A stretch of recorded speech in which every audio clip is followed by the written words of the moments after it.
Thank you, Raj, and thanks for having me here and sharing at least some of my thoughts, which are developing all the time as I spend more and more time not just thinking about what corporations can do in terms of their not social responsibility, but responsibility. And what I'd like to do is talk for about 15 to 20 minutes, and then I believe Anil is going to speak, and then both of us will be available for questions. I think one of the things that, in a sense, is common to all three of us who you see on the dais today is, I think, the mentorship that all of us have received from Dr. Sheth. And I think it is his very sort of compelling vision that has created AIM in India, and also becomes the platform for a dialogue between industry and academia on issues that are relevant, not just for business, but on issues that are relevant from a social point of view as well. So I want to start by placing before you 2 or 3 beliefs that I have. The first thing is that we in the corporate world, and certainly all of you in the academic world, we have to stop thinking about corporate social responsibility and simply think about corporate responsibility. The reason I say that is that there is really nothing social about responsibility. Responsibility really comes from a sense of purpose. Responsibility comes from a conviction. Responsibility comes from having an attitude which says, I want to be part of the solution and not keep adding to the problem. So the thing that is most dear to me, because it impacts our business quite directly, and an area which we are still in the process of exploring, is the whole area of nutrition, or the flip side of it, which is malnutrition. And what I'd like to do with you is share with you almost the story of how we got into this whole area called nutrition or malnutrition. I want to take a bit of a detour before I begin and say that in May of this year, at the Copenhagen Consensus, what the 15 Nobel laureates voted as the most significant or the #1 problem impacting the world that the world needs to solve is malnutrition. And if we look at it differently, it is very closely linked to the conversations that happen around food security, and so on. So all of this is really connected in a comprehensive whole. If we were to just look at some numbers, in 1950, the world had 2.5 billion people. In October of 2011, that number had increased to 7 billion. And by 2050, the estimates from the World Bank as well as from the UN put the world's population at close to 9 billion. Now, if you look at 9 billion people having to be fed from the position that we are in today, which says that there are 1 billion people in the world today out of the 7 billion that don't have enough food to eat. And if you superimpose on that the numbers of undernutrition or malnutrition, then 1 in every 4 people in the world today, or roughly 1.8 billion people, are undernourished or malnourished. The statistics with respect to India and children are even worse. We're sitting here, and Raj started off by talking about, the demographic dividend that India has, and certainly we in India love to talk about the fact that we have a young population, and that is going to be an asset. Well, it is going to be an asset if that population is well taken care of, well fed, nourished, mentally, physically, etc. But it is not going to be an asset if we in India are home to 40% of the world's malnourished children under the age of 5. If you look at school-going children in India, 70% of children who go to school in India suffer from iron deficiency anemia. So whilst nourishment or the lack of it is related to a socio-economic status, poverty is not really the only cause of undernourishment or malnourishment. So the question then arises, as far as India is concerned, certainly what does the corporate sector do? But I would also challenge all of the academicians sitting here in the room to really think about what can the academic world do to create a greater sensitivity, to create a greater awareness, to create a greater consciousness around those issues that may not be very attractive from the point of view of, getting an MBA. But certainly, if all of us don't address those issues, we're going to live in a world that is going to be extremely unfair, that is going to be extremely polarized, and a world where economic progress will not go hand in hand with social progress. Very often, right now is not the good time to talk about it because, of course, our economic growth rate has come down to 5.5 or 6%. But even when we talked about India shining, and India was shining with growths of between 8.5 to 9%, which we loved talking about in the first few years of this decade. The travesty in India is that we talk about economic progress as though it was de-linked from social progress. If you look at India's ranking on the Human Development Index, which takes into account access to food, access to nutrition, access to potable drinking water, access to healthcare, and so on and so forth, India ranks 143. The emphasis on nutrition is such that the UN actually announced in 2009, together with people like Mrs. Hillary Clinton, Ban Ki-moon, who heads up the UN, and several other countries, they announced an initiative which is popularly known as SUN, which stands for Scaling Up Nutrition.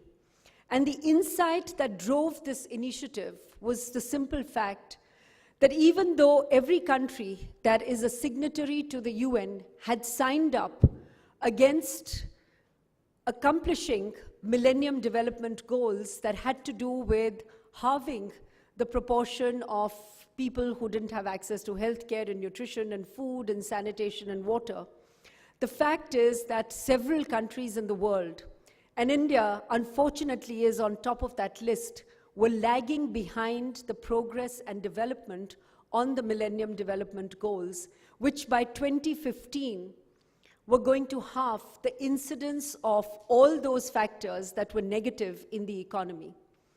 As far as India is concerned, if we were to simply extrapolate the progress that we have made so far between 2009 and 2015 and 2012, it would take us up to 2043 to meet our Millennium Development Goals, which are goals that we have to meet in 2015. So why am I sharing all these numbers with you? For one simple reason, that we have to first of all recognize and accept the gravity or the magnitude of the issue we are facing. And secondly, as a collection of people who are thinking people, who are doing people, as people who influence not just policy, but also priorities as far as the country is concerned, that if we don't consider ourselves to be part of the solution, we cannot rely on the government to find the solution. And the solution lies in science-based addressing of the problem. The solution lies in having greater accountability for the monies that we spend, both from the government's point of view as well as from the private sector's point of view. And the solution lies in ensuring that the implementation of plans is actually done the way it ought to be done, and there is an accountability for the money that the government is spending on programs related to nutrition. As far as India is concerned, actually, if you look at the policies that we have, in 1972, the government set up two fairly outwardly looking and fairly progressive initiatives. One was the Integrated Child Development Scheme, or the ICDS, which actually looks at the nutrition needs of children from 6 months to 6 years. And the second one, which is the midday meal program, is actually designed to provide nourishing meals to 120 million school children every day.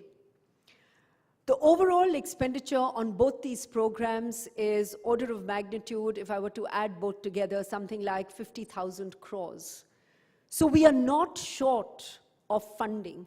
What we are short of is implementation.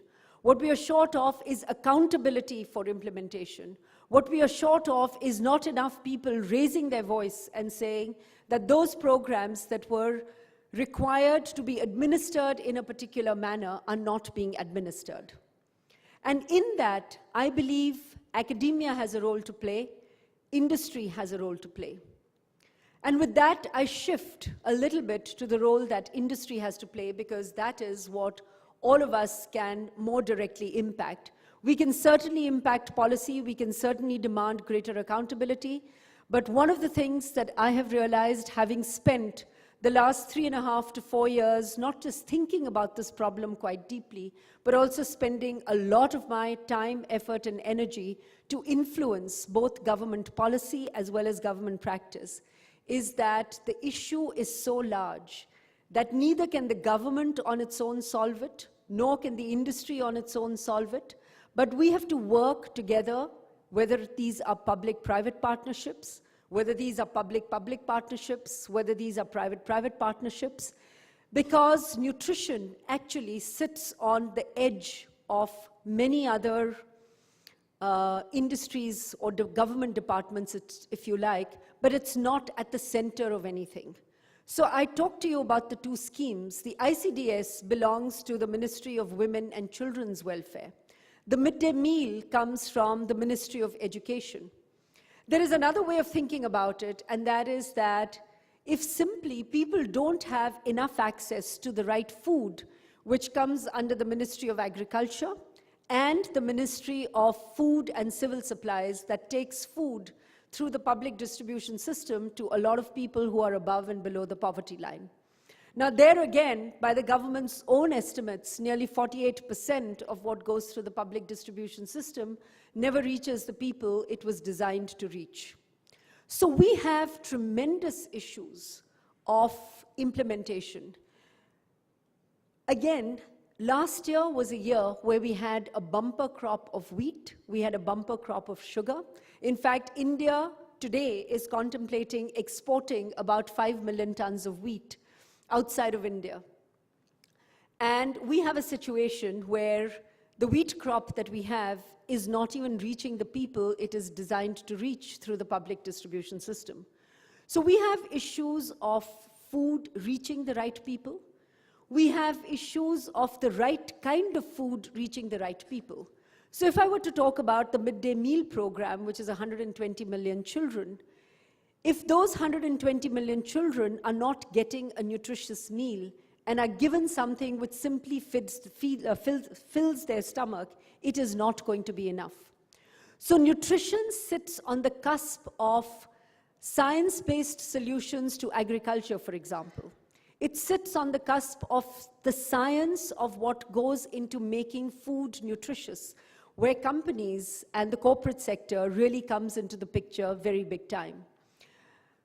The other issue in India is that we can give the right kind of food, we can give food which is nutritious, but unless there is equal attention paid to hygiene and sanitation, it will not make any difference. I was just talking with Anil a short while ago. Yesterday, the newspapers reported the fact that in India, over 650 million people defecate in the open. Well, if that is going to be the reality of India, no matter how healthy the food we produce or how many micronutrients we add to the food we give, it is not going to make a difference. So I am, on purpose, highlighting the extremes of the problem that we have, so that as the corporate world and as the academic world and as those of us who are interested in India's progress, as those of us who are keen on seeing India shine, not a flash in the pan, but on a continuous basis, not just think about what we can contribute, but actually do something about it. I think the answer is reasonably clear for companies that are involved in food and food production or in nutrition. There is a lot of work that is going on around the world.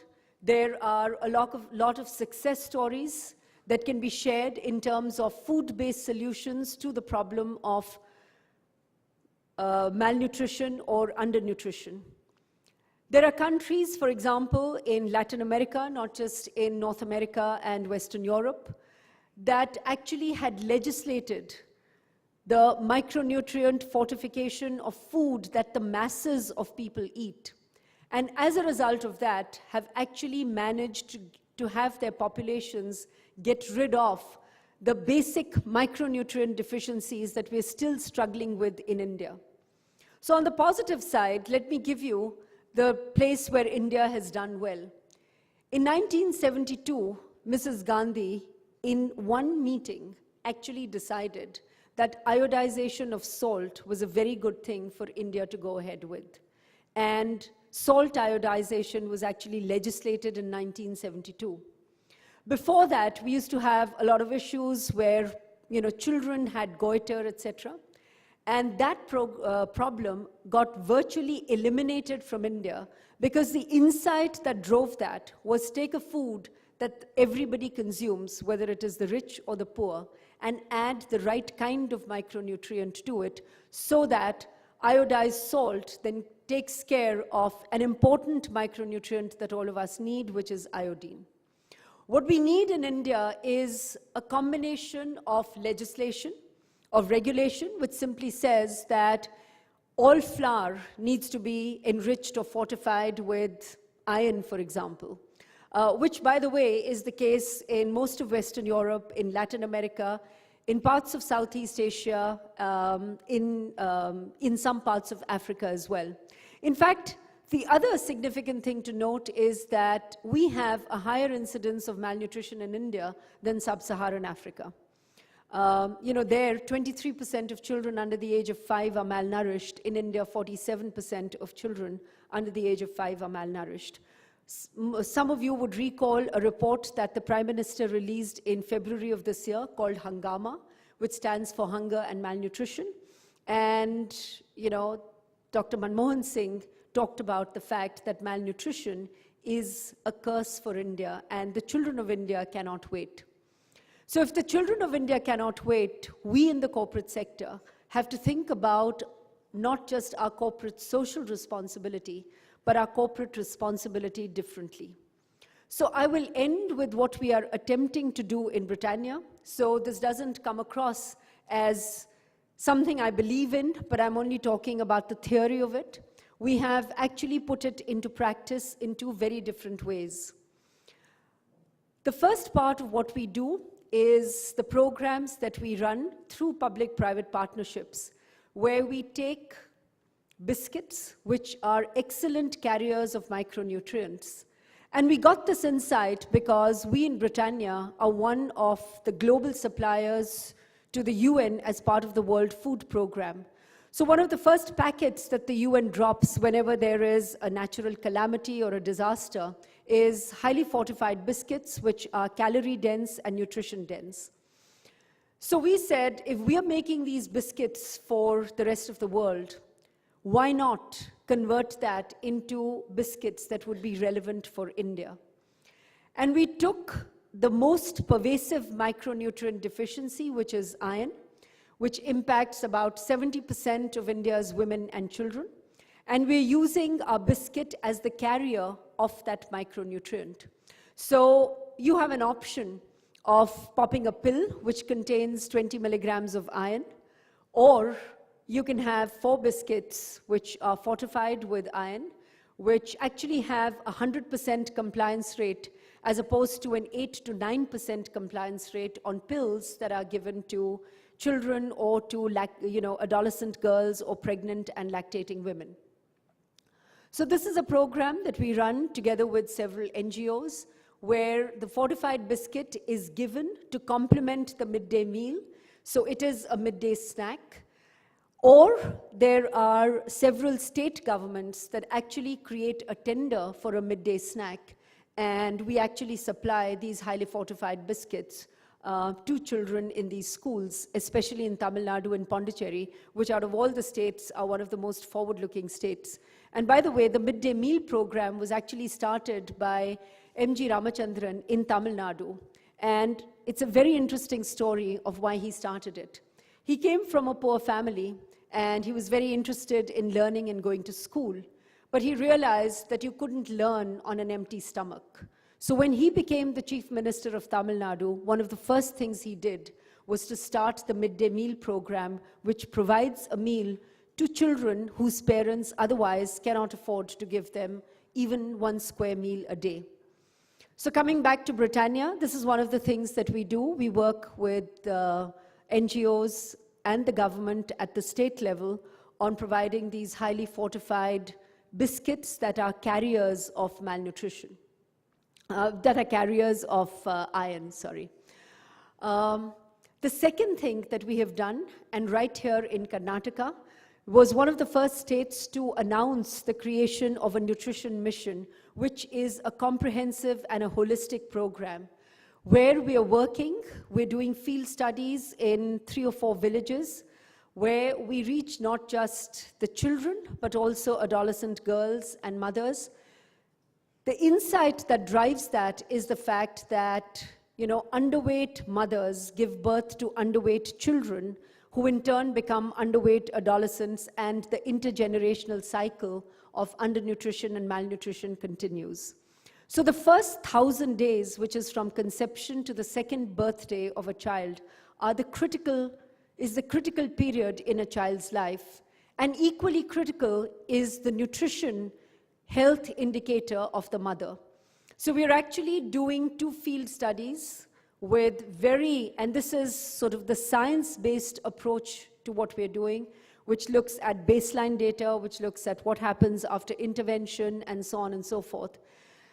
We are in the 4th month of this 10-month study, and all I can say to you is what we are seeing in the results is hugely encouraging for us, and I believe for the food industry in India. The last thing, and which is where industry can really make a big impact, is what we did with the products that we sell through 4 million outlets that distribute our products in India. Building off the insight and the experience of several other countries in the world that have used micronutrient fortification as a way of providing essential micronutrients to the populations, almost 50% of what we sell in Britannia by volume is today fortified. And that is fortified with iron, a whole host of other minerals like zinc and iodine and the B vitamins. And that covers both our dairy business as well as our bakery business. It includes bread, of which we sell a lot in North India. Bread is actually used in place of a chapati in North India, and North Indians call it double roti, and they actually eat it like a roti and not as sandwiches. So we have actually fortified 50% of what we sell by volume. And again, we've been doing studies to determine the bioavailability of those nutrients. And again, what we are finding is very, very encouraging. In the absence of fortification standards in India, we have gone by the UN standards, by the Codex standards, which are the international standards, and we have actually built both these initiatives into our business model. And here I end from where I began, which is to say that it is not corporate social responsibility. And as I keep saying internally to all our people, if we have to use the S word, let's call it corporate sustainable responsibility. And the only way we can make it sustainable is by incorporating it into our business model. And the way we've incorporated it in our business model is to say that the incremental cost that we incur on fortification is actually given as a target to the entire company to come up with cost efficiency and effectiveness initiatives that will pay for the cost of fortification, because we pledged to ourselves that we will not charge extra for this fortification, given that a lot of these products go to consumers who are not really at the bottom of the pyramid, but certainly at the base of the pyramid. You know, the belly of the market in India is what we are catering to with a lot of these products. And those of you who live in India would be very familiar with these brands. These are Tiger and Milk Bikis and Marie and Britannia Bread and so on and so forth. So what we've attempted to do in our own way is to understand the problem, is to say that we want to be part of the solution. Separately, we've also created a Britannia Nutrition Foundation, which is a standalone, independent, non-partisan body, which has 3 objectives. One is to actually bring a lot of focus to the issue of malnutrition in India. Second is to be a catalyst for action. And third is to invite participation from the public sector, the private sector, the NGOs in a public-private dialogue that we do at least once a year through the annual symposia that the Britannia Nutrition Foundation organizes every year. So this is what we're doing in the area of nutrition. There is another area that we have taken on, and that is to do with the environment. And we've done a lot of work, and we've actually pledged that as far as our energy consumption is concerned, and we use a lot of energy because you bake biscuits in ovens where the temperature is about 350 degrees, and we used to use fuels like furnace oil and high-speed diesel and things like that. We are moving to biomass heating. We are moving to polymer fuels, and wherever available, we have already moved to natural gas. In fact, we have one of our factories in Tamil Nadu, which runs entirely on polymer fuel that is made from plastic bags that are collected in garbage, which are actually used to create polymer fuel, and one of our factories is running entirely on this polymer fuel. So I want to conclude really by saying that if the corporate world really thinks of its corporate responsibility as satisfying the interest not just of the consumer, but also the consumer, if we think about the consumer as people who are key stakeholders, as people who we care about, not just because they will exchange their money for our products, but because we can change their lives in a meaningful way. We can change their lives in a way which is enduring and sustainable. Then I think we will begin to think about business differently. We will begin to think of business models differently. And my request to all of you who are creating, managers of tomorrow, tomorrow's young Indians, my earnest request to you would be to think about creating as part of the curriculum a good dialogue and debate and a model for how, as we grow our business and as we create economic progress, equally we create enough social progress. Thank you very much.